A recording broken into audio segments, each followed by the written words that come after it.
കഴിഞ്ഞ ദിവസം ഒരു വീഡിയോ കാണാനിടയായി. സർക്കാർ ഹോസ്പിറ്റലിന്റെ മുറ്റത്തുള്ള ഒരു വൃദ്ധയായ ഒരു അമ്മയ്ക്ക് ഒരു നായ കാവൽ നിൽക്കുന്ന ഒരു കാഴ്ച. ആ വീഡിയോയുടെ സ്വല്പഭാഗം നമുക്കൊന്ന് കാണാം. തൻ്റെ അമ്മയെ പൊന്നുപോലെ നോക്കുന്ന ഒരു നായയാണ് ഞാൻ നിങ്ങൾക്ക് പരിചയപ്പെടുത്താൻ പോകുന്നത്. നിലവിലത്തെ സാഹചര്യത്തിൽ പട്ടി അങ്ങോട്ട് അടുപ്പിക്കുന്നില്ല. നമ്മൾ അമ്മയെ എടുക്കാൻ നോക്കുന്ന സമയത്ത് പട്ടി ഉപദ്രവിക്കും. അതാണ് അവിടുത്തെ ഒരു പ്രശ്നം.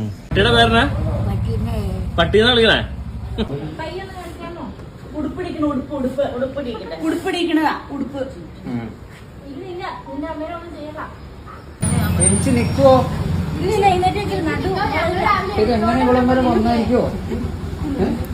ആരെങ്കിലും കൊണ്ട് തിരുത്തിട്ട് പോയതാണോ?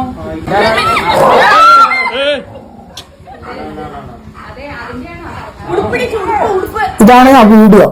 സത്യത്തിൽ ആ വീഡിയോ കാണുമ്പോ മനുഷ്യരും നായയും തമ്മിലുള്ള വ്യത്യാസത്തെയാണ് നമ്മൾ മനസ്സിലാക്കേണ്ടത്. ആ അമ്മയെ ആരോ കൊണ്ടുപോയിട്ട് ഉപേക്ഷിച്ചതാണ്. അത് നേരെ നിന്ന് നിവർന്നു നിൽക്കാൻ പോലും ശേഷിയില്ലാത്ത ഒരു അമ്മ ഒരിക്കലും തന്നെ തനിയെ അവിടെ ചെന്നപ്പെടത്തില്ല. ആരോ ഇരുളിന്റെ മറവിൽ സ്വന്തം മക്കൾ തന്നെയായിരിക്കാം. ഇത്തരം സംഭവങ്ങൾ നമ്മുടെ സമൂഹത്തിൽ ക്രമാതീതമായി നടക്കുന്ന ഒരു കാര്യമാണല്ലോ. അപ്പോ ആ അമ്മയുടെ പ്രൊട്ടക്ഷൻ, സംരക്ഷണം ഒരു നായ, ഒരു തെരുവ് നായയാണ് ഏറ്റെടുത്തിട്ടുള്ളത്. ഒരുപക്ഷെ അമ്മ ഒരു നേരത്തെ ആഹാരവും മറ്റോ കൊടുത്തതിന്റെ നന്ദി ആയിരിക്കാം ആ നായ അമ്മയോട് കാണിക്കുന്നുണ്ടാകാം. ആ അമ്മയെ പരിചരിക്കാൻ പോകുന്ന സിസ്റ്റർമാരോട് നായ കാണിക്കുന്ന ഒരു ഇത് നോക്കിയ ആ നായ ചിന്തിക്കുന്ന അമ്മയെ വേറെ രീതിയിൽ ഉപദ്രവിക്കുന്നുണ്ടോ എന്ന് മനസ്സിലാക്കിക്കൊണ്ടായിരിക്കാം.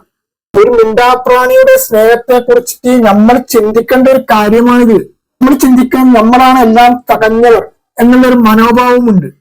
പക്ഷെ മനുഷ്യന്മാർ തീർത്തും സ്വാർത്ഥതയാണ്.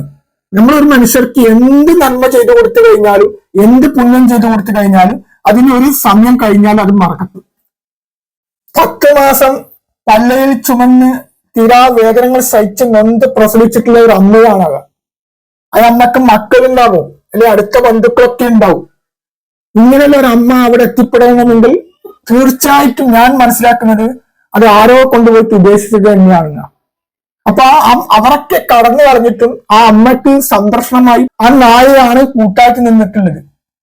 ഇപ്പൊ മനസ്സിലാക്കാൻ കഴിഞ്ഞത് ആ അമ്മയെ ഏതോ വൃദ്ധസദനത്തിലേക്ക് അവിടുത്തെ ബന്ധപ്പെട്ട പോലീസ് അധികാരികൾ മാറ്റിയെന്നാണ്. ആ അമ്മയെ അവിടെ ഉപേക്ഷിച്ചതാണെന്ന് അധികാരികൾ കണ്ടെത്തി അതിൽ പിന്നിൽ പ്രവർത്തിച്ചവരെയാണ് നിയമ നടപടികൾക്ക് മാതൃകപരമായിട്ട് ശിക്ഷിക്കേണ്ടത്. തീർച്ചയായിട്ടും അത് ബന്ധപ്പെട്ടവർ ചെയ്യണമെന്നാണ് ഈ അവസരത്തിൽ അപേക്ഷിക്കാനുള്ളത്.